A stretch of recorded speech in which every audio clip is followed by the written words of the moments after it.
Border રેન્જમાં બદલાવ અને રાષ્ટ્રીય સુરક્ષા અને એ વિષય પર વાતચીત કરવા માટે ન્યૂઝ કેપિટલ ગુજરાતના ઇનપુટ હેડ મયુરભાઈ માકડિયાને હું વિનંતી કરીશ કે સ્ટેજ પર આવશે અને આગળનો કાર્યભાર સંભાળશે. સૌપ્રથમ તો સાહેબ આપ અમારા કાર્યક્રમની અંદર આવેલા અને અમારું મંચ શોભાયમાન કરેલું એ બદલ આપનો ખૂબ ખૂબ આભાર. ખાસ કરીને સાહેબ આપનો જન્મ બોર્ડર વિસ્તારની અંદર થયેલો, ખૂબ લાંબુ જાહેર જીવન એ આ બોર્ડર વિસ્તારની અંદર તમે જોયેલું. કેવા પ્રકારનો બદલાવ એ આ બોર્ડર વિસ્તારની અંદર તમારા જાહેર જીવનમાં તમે જોયેલું? મયુરભાઈ, સૌથી પ્રથમ હું ન્યૂઝ કેપિટલ અને તમારી પૂરી ટીમને, જનકભાઈ, મૌલિકભાઈ અને સમગ્ર ટીમને અભિનંદન આપીશ. અભિનંદન એટલા માટે મારે આપવા જોઈએ આજે કે તમે જે પોતાના ઘર પરિવારની ચિંતા કર્યા સિવાય માત્ર પ્રજાની સુરક્ષા માટે કામ કરે છે તેવા સારું કામ કરતા પોલીસના મિત્રોને બિરદાવવાનું કામ કર્યું અને તેમાં મીડિયાએ કર્યું. નહીંતર મીડિયા પોલીસે આ ન કર્યું, આ ખોટું થયું, એના માટે જ જાણે કામ હોય, તેના બદલે પોલીસે સારું કામ કર્યું તેની જે પહેલ કરી છે તે માટે હું તમને અભિનંદન આપું છું. અને બહુ અઘરું કામ હોય છે, કેમ કે પોલીસને જશ હોય જ નહીં. સમજાય છે તમને? પોલીસને જશ જ ના હોય. એ આખી રાત ગુનેગારને પકડીને લાવે, આખી રાત જાગીને સવાર સુધીમાં પકડી લાવે તો પણ એમ કહે કે જોને 12 કલાક મોડું થયું. એટલે એના માટે જશ ના હોય, પરંતુ છતાં પોતાના પરિવાર, ઘર બધું છોડીને માત્ર પૈસા માટે નહીં, માત્ર પગાર માટે નહીં, ડ્યુટી માટે. અને આ પોલીસના કારણે જ આજે ગુજરાત સુરક્ષિત છે. એટલે આ સુરક્ષા માટે અભિનંદન આપવા માટે હું અભિનંદન આપીશ. બીજું, સમાજ જીવનના શ્રેષ્ઠીઓને પણ, દિલીપ દાદાથી કરીને પૂરી ટીમને તમે જે એમના કામને બિરદાવ્યું છે તો એ બદલ પણ હું તમને હૃદયથી ખૂબ ખૂબ અભિનંદન આપું છું. રહી વાત બદલાવની, હા, મારું બચપણ આ સીમાવર્તી ક્ષેત્રની અંદર વીત્યું અને અહીંયા કચ્છથી કરીને આ દેવજીભાઈની બધા બેઠા છીએ અમે સાથે, સીમાનું કામ પણ કરતા અહીંયા. પણ 30 વર્ષની અંદર ને અત્યારે જે બદલાવ આવ્યો છે બહુ મોટો બદલાવ છે કે આજે ઘૂસપેઠ કરતા એન્ટી નેશનલ એક્ટિવિટી કરવાવાળા લોકોને ડર લાગે અને ભાગ્યે જ કોઈક ઘટના ઘટતી હોય, બાકી અહીંયા ગુનો કરીને પાકિસ્તાન પહોંચી જઈશ એ જે મનમાં ભાવ હતો ને એ બિલકુલ નીકળી ગયો છે. એટલે ગુનેગારોની સાથે પોલીસ જ્યારે ભળેલી હોય ત્યારે જ કોઈ પણ લો એન્ડ ઓર્ડર અંકુશ બહાર જતો હોય છે. બાકી પોલીસનો ડર જે હોય છે, આજે હું માનું છું કે ગુજરાતની જે સલામતી છે એનું કારણ જો સૌથી મોટું હોય તો ગુનેગારોને ભય લાગે છે કે પોલીસ એની અંદર ઇન્વોલ્વ નથી, જેના કારણે કરીને, અને એની અંદર આ બોર્ડર એરિયા હોય કે બાકી પણ સ્ટેટની અંદર હોય, તો આ બદલાવ જે આવ્યો છે બહુ મોટો બદલાવ ગુડ ગવર્નન્સના કારણે આવ્યો છે.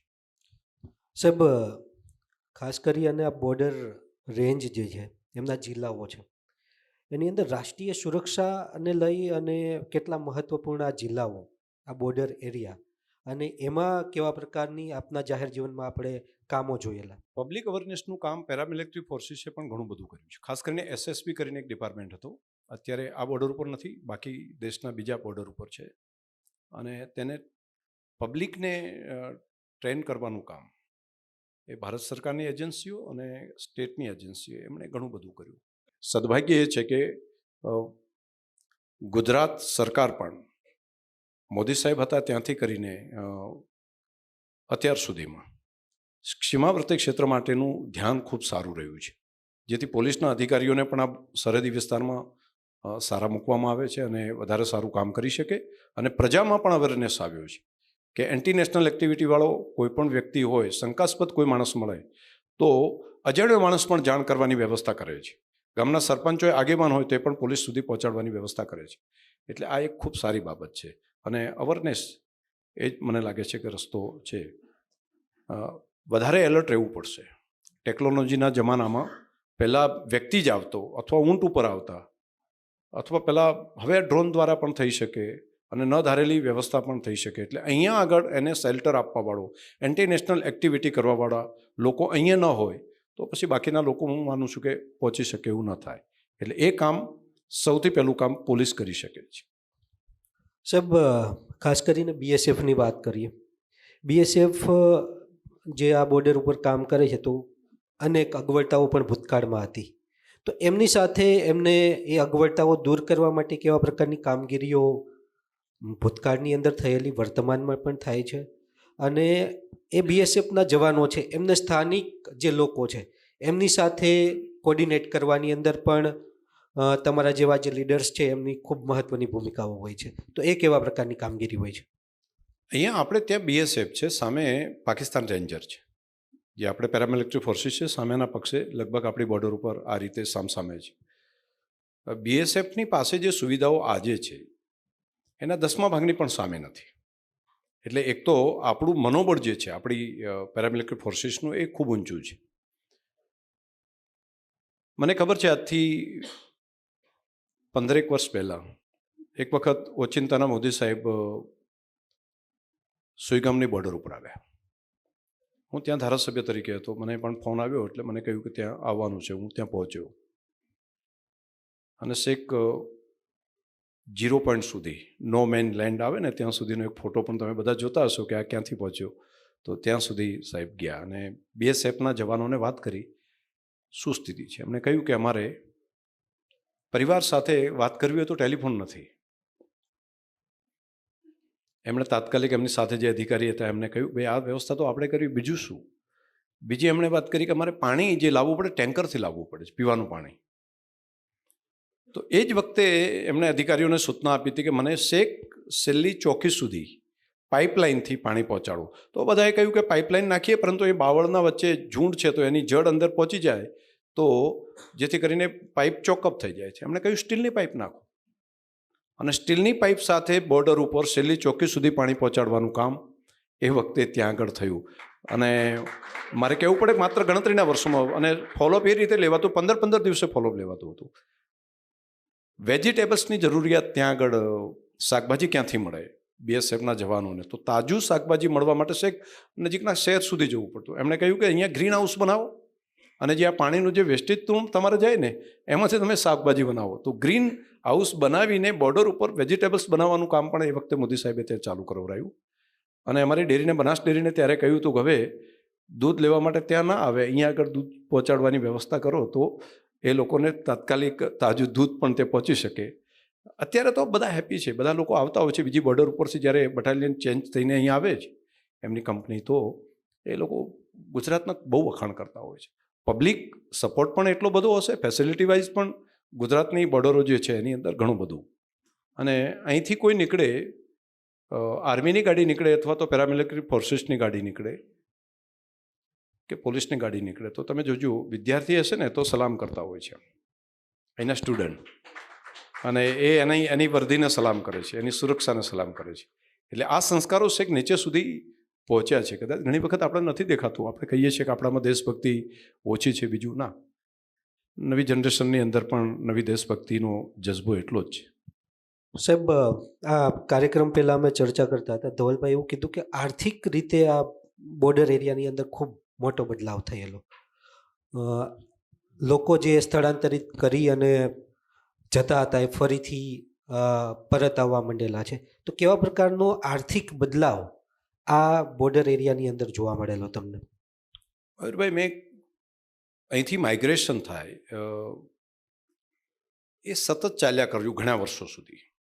અને સીમાવર્તી ક્ષેત્રમાં કોઈ પણ રાષ્ટ્રની સુરક્ષા માટે તેનો નાગરિક એ સીમા ઉપર વસે એ સૌથી અગત્યનું છે.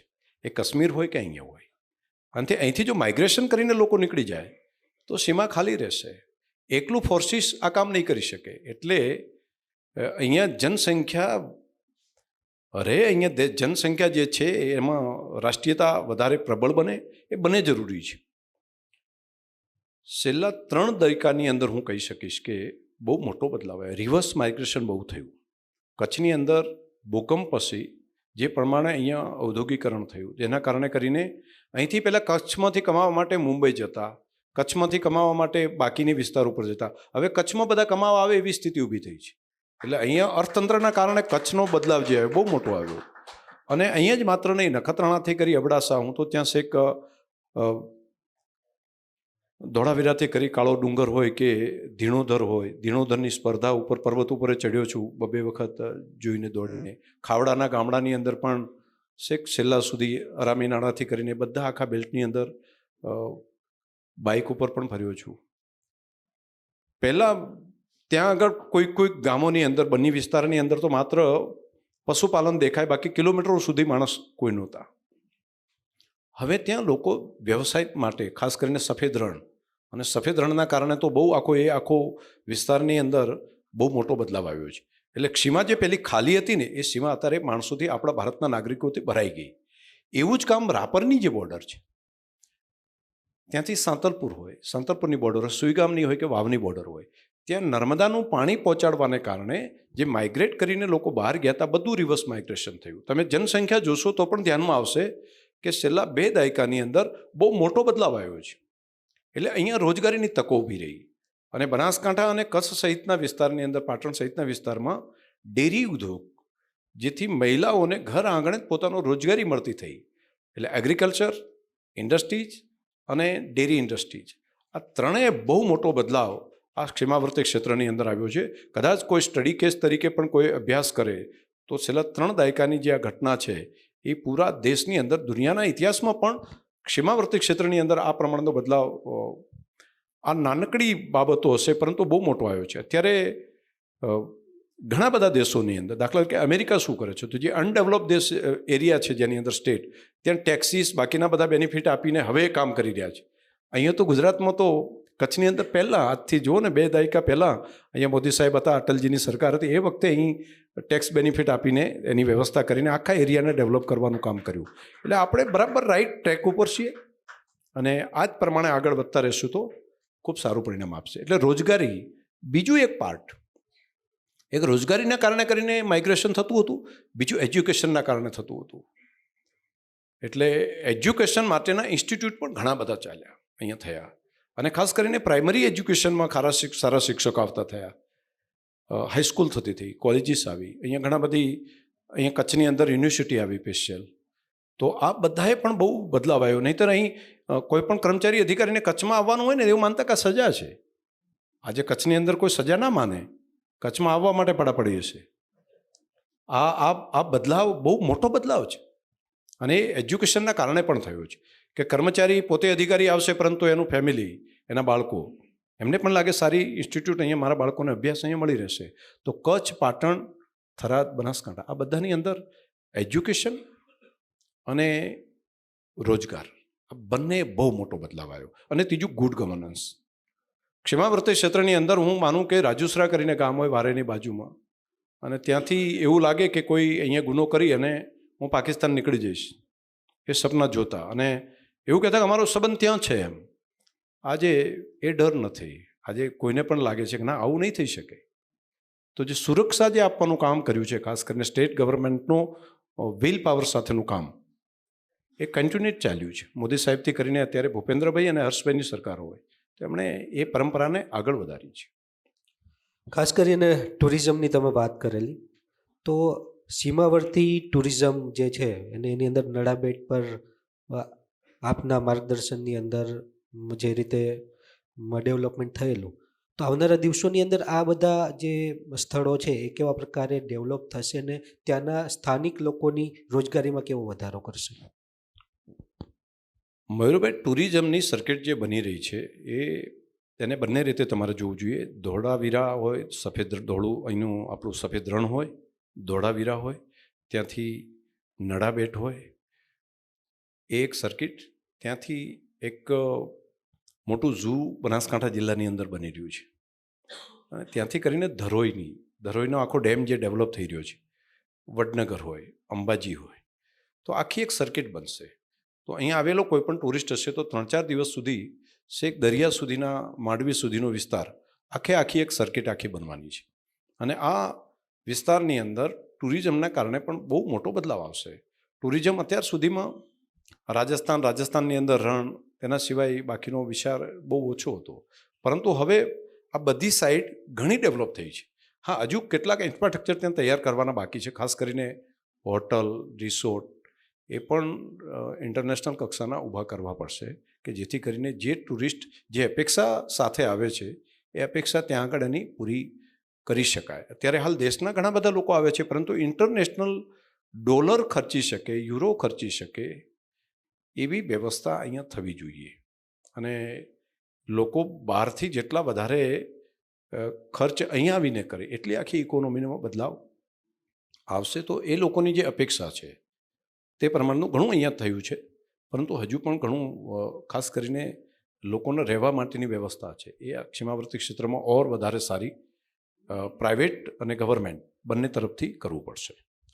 રાષ્ટ્રીય સુરક્ષાની આપણે વાત કરીએ તો બાળકો જ્યારે સ્કૂલની અંદર હોય ત્યારે એ સંસ્કાર આપણે આપતા હોય છે. આપને તો સૈનિક સ્કૂલનું પણ સંચાલન કરી રહેલા છો, તો કેવા પ્રકારે એ સૈનિક સ્કૂલની અંદર બાળકોને ટ્રેન કરવામાં આવે છે અને રાષ્ટ્ર અને રાષ્ટ્રીય સુરક્ષા વિશે જાગૃત કરવામાં આવે છે?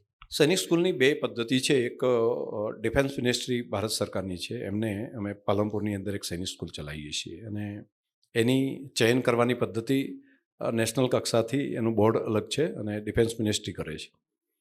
એક સ્ટેટ કક્ષાએથી પણ અહીંયા એક કન્સેપ્ટ રાજ્ય સરકારે લીધો અને એ ભરતી અહીંયા ગુજરાતની અંદર જ ગુજરાત બોર્ડ છે અને ખાસ કરીને CBSE બોર્ડ છે, બંનેને સમન્વય કરીને એક સિલેબસ બનાવ્યો છે.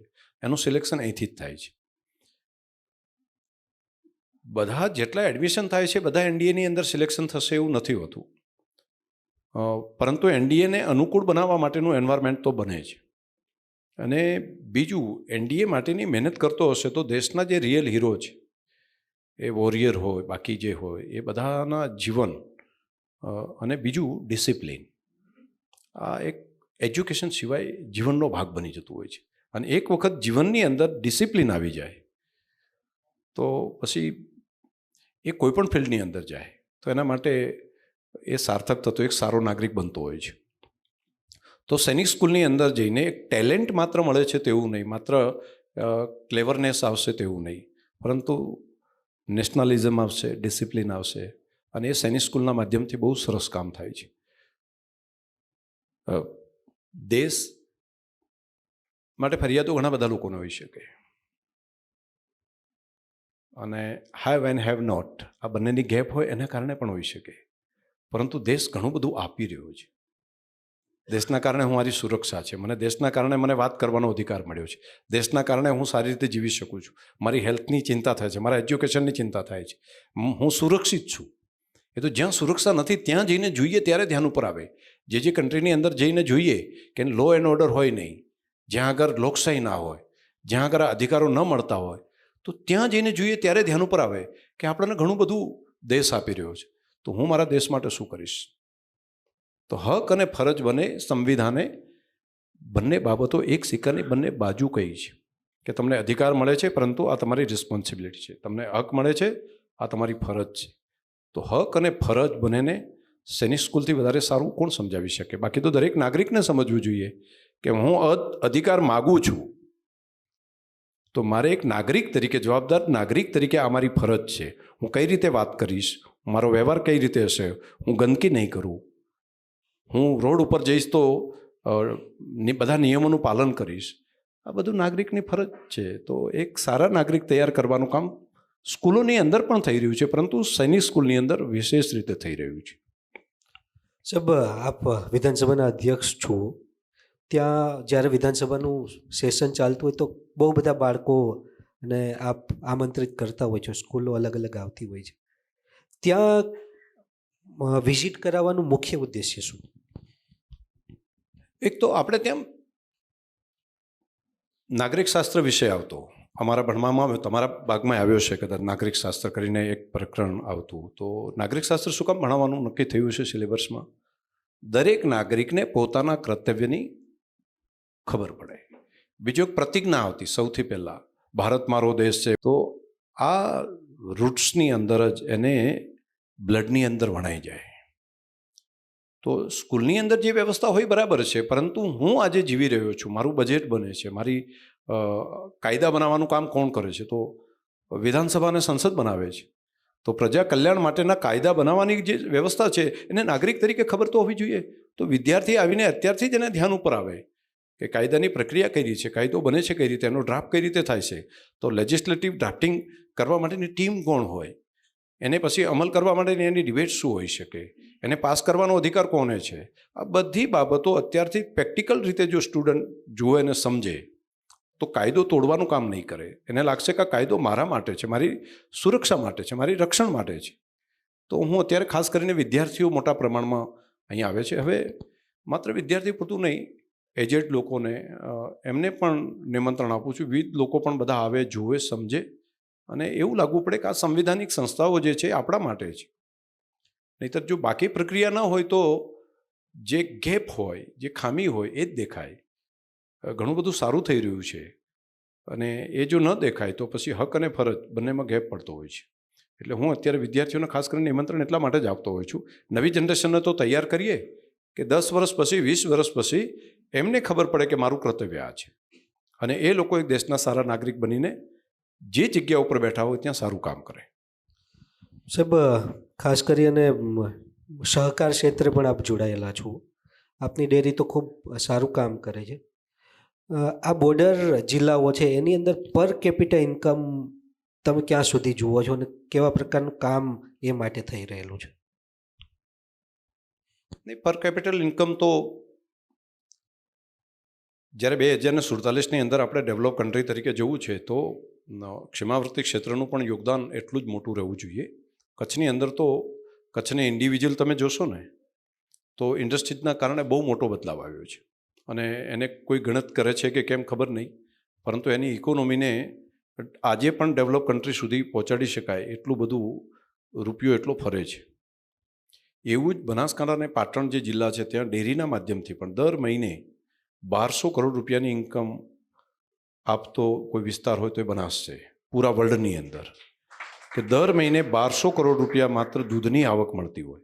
તો આ બહુ મોટી ઇકોનોમી છે. એટલે ક્ષેમાવર્તી ક્ષેત્રની અંદર અર્થતંત્રની અંદર તો બહુ ગતિ આવી છે. હજુ ઘણું કામ કરવું પડશે. માત્ર દૂધ અને એના વ્યવસાય તો બરાબર છે, પરંતુ આમાં આજે હું સરહદ ડેરીમાં પણ જઈને આવ્યો, ત્યાં વલમજીભાઈને લોકો ત્યાં હતા બધા. તો અહીંયા પણ બ્રીડનું બંને બ્રીડની જે ભેંસ છે 8-8, 9-9 ફેટ જે દૂધ આપતી હોય, 8 થી 10 લીટર એક ટાઈમે દૂધ આપતી હોય, આવી બ્રીડ દુનિયામાં નથી. દુનિયાની અંદર ક્યાંય નથી આવી ભેંસની. અને એમાંથી જે મોઝરેલા કરીને ચીઝ બને છે એ પૂરા વર્લ્ડમાં એની ડિમાન્ડ છે. અહીંથી બીજા દેશોમાંથી ઇટલી નામનો દેશ ભેંસો લઈ ગયા અને ત્યાં જઈને સ્પેશિયલ તબેલા બનાવીને એ લોકો મોઝરેલા ચીઝ બનાવવાનું કરે છે. હમણાં રશિયા આવ્યા હતા અહીંયા, ત્યાંથી રશિયાનું ડેલિગેશન હમણાં જ આવીને ગયું. તો એમણે કહ્યું કે અમારે ત્યાં બટર જોઈએ છે, બફેલોનું બટર જો અમને મળે તો અમે બનાસ સાથે એનું કોર્ડિનેશન કર્યું છે. તો દુનિયાની અંદર ડિમાન્ડ છે. બસ આપણે આપણું વેલ્યુ એડિશન કરીએ, સારી ક્વોલિટી આપીએ, હાઇજીન સાથે આપીએ તો દુનિયાને બધું જુએ છે. અને માત્ર દૂધમાં નહીં, કચ્છની અંદર આંબા હોય, દાડમ હોય, અહીંયા ડ્રેગન ફ્રૂટ હોય, ઘણું બધું થયું છે. મગફળીની અંદર પણ બહુ આગળ વધી રહ્યું છે. જીરાનો પાક એ આખા વાગડ પ્રદેશની અંદર ખૂબ સરસ થાય છે. હવે એને એક્સપોર્ટ કરવા માટેનું બહુ મોટું માર્કેટ છે. ઈસબગુલ, જેને સિલિયમ હસ્ક કહીએ છીએ, તો એ પણ દુનિયામાં બાકી જગ્યાએ નથી, આપણી પાસે જ છે, માત્ર ગણતરીના વિસ્તારમાં છે. હું ત્યાં સુધી કહી શકું, જો બનાસકાંઠા અને થોડો રાજસ્થાનનો વિસ્તાર ને કચ્છનો સૂકા પ્રદેશમાંથી સિલિયમ હસ્ક નીકળી જાય તો અમેરિકાની સવાર પડવી થોડી અઘરી પડી જાય. એટલે એ એકલું ઈસબગુલ એટલા મોટા પ્રમાણની અંદર એ આપણી પાસે સ્ટ્રેન્થ છે, પરંતુ એ બધું ત્યાં આગળ જાય છે, વેલ્યુ એડિશન ત્યાં થાય છે અને 100 થી 150 જેટલી વસ્તુ બને છે. એવું જ કેસ્ટ્રોલ છે, દિવેલા. તો કેસ્ટ્રોલ પણ એશિયાની અંદર માત્ર થોડો પાકિસ્તાનનો, થોડો બાંગ્લાદેશનો વિસ્તાર, બાકી આપણો ઉત્તર ગુજરાત ને કચ્છનો વિસ્તાર ત્યાં જ થાય છે. તો કેસ્ટ્રોલની પણ મોનોપોલી, એમાંથી પણ 100 થી વધારે વસ્તુ બને છે અને મેડિસિનલ વેલ્યુ છે એની, કોસ્મેટિક વેલ્યુ છે. તો જો આમાંથી વેલ્યુ એડિશન જો કરવાનું થશે તો બહુ હજુ વધારે કરી શકાશે. અને એમાં રાજ્ય સરકાર, કોઓપરેટિવ બધા મહેનત કરી રહ્યા છે. છેલ્લો સવાલ સાહેબ, આ વિસ્તારની અંદર વોટર હાર્વેસ્ટિંગનું કામ પણ તમે ખૂબ મોટા પાયે ચાલુ કરેલું છે. આ બોર્ડર એરિયાની અંદર કેવા પ્રકારે અભિયાન ચાલી રહેલું છે અને એના પરિણામ કેવા પ્રકારના જોવો છો? કચ્છમાં પણ રાજ્ય સરકારે પણ ઘણું કામ કર્યું છે. ઘણી બધી એનજીઓએ પણ ચેકડેમનું કામ, તળાવ ઊંડા કરવાનું કામ, એ ઘણું બધું કર્યું.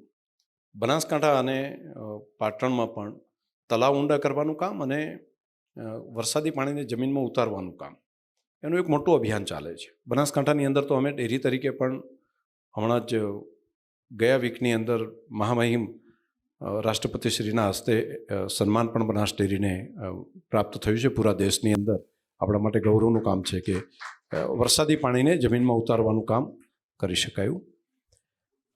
એક કામ અહીંયા બદલાવ જે આવ્યો છે નર્મદાના પાણીના કારણે, એ વાગડ પ્રદેશ હોય કે અહીં સુધીનો આખો પ્રદેશ છે, નર્મદાનું પાણી પહોંચ્યું. અહીંયા પીવાના પાણીની પાઇપલાઇન નાખવાની પહેલી વાર શરૂઆત થઈ ને પીવાના પાણી માટે, ત્યારે લોકો માનતા હતા કે અહીંયા પાણી, નર્મદાનું પાણી વળી અહીંયા પહોંચતું હશે. પરંતુ આજે નર્મદાનું પાણી છે એક બોર્ડર સુધી પહોંચ્યું છે, ક્ષીમા સુધી પીવાનું પાણી. અને એવું જ નર્મદાની કેનાલનું કામ છે, એમણે પણ બહુ મોટો બદલાવ કર્યો છે. કચ્છ અને બનાસકાંઠા, પાટણ, આ બધા વિસ્તારે ટીપે ટીમ્પું પાણી એ સંગ્રહી રાખવું પડશે, જમીનમાં ઉતારવું પડશે, તો જ આવતીકાલ બધાની ઉજળી હશે. અહીંયા પાણી પેટ્રોલ કરતાં પણ વધારે કિંમતી, પેટ્રોલ કે ડીઝલ કરતાં પણ પાણી છે આપણા માટે. પાણી જો આપણી પાસે છે તો બધું બનાવી શકાશે. અને હવે જે સમય આવશે તેની અંદર પાણીનું કરકસરપૂર્વક ઉપયોગ કરવો, એને સંગ્રહ કરવું, ધરતીમાંથી જેટલું ખેંચ્યું છે એટલું પાછું આપવું પણ પડશે, ભંડાર ભરી રાખવો પડતો જ નેક્સ્ટ જનરેશન માટે આપણે આપી શકશું. એટલે હવા ચોખ્ખી રાખવી, પાણી ચોખ્ખું રાખવું, પૂરતું રાખવું, અને ખાસ કરીને અવાજનું પોલ્યુશન, આ ત્રણેય બાબતમાં આ ક્ષીમાવર્તી ક્ષેત્રએ સજાગ રહેવું પડશે. એવા ઘણા બધા વિસ્તાર છે. તમે અહીંયા આવ્યા છો તો મયુરભાઈ, એક વખત જઈને જ્યાં લાઇટ નથી ને ત્યાં જઈને આકાશ જોવા જેવું છે. અત્યારે દુનિયાની અંદર લાઇટના અજવાળામાં સિમેન્ટ કોન્ક્રીટના જંગલમાં જે લોકો રહેશે ને, સિમેન્ટ કોન્ક્રીટના જંગલમાં, અર્બન એરિયામાં, એ લોકોને ખબર જ નથી કે અંધારું શું હોય. એમને બિચારે જોયું જ નથી બાળકોએ કે અંધારું આવું હોય, તારા આવા હોય, આકાશગંગા આવી હોય. એ અહીંયા જોવા મળે એમ છે. આ નવો ટુરિઝમ માટેનો કન્સેપ્ટ ઊભો થશે. ચોખ્ખી હવા, અહીંથી બોલો અને 2-2 કિલોમીટર, 3-3 કિલોમીટર સુધી આપણો અવાજ માઇક્રોફોન સિવાય સંભળાઈ શકાય. આવો અવાજ આપણા ક્ષીમાવર્તી ક્ષેત્રમાં છે, એને પણ બચાવી રાખવો પડશે, એને ડેવલપ કરવો પડશે. અને ટુરિઝમ માટેનું નવું થીમ આ પણ થશે, ચોખ્ખી હવા, ચોખ્ખું પાણી, ચોખ્ખું આકાશ, અને એ કરી શકાશે. આભાર સાહેબ.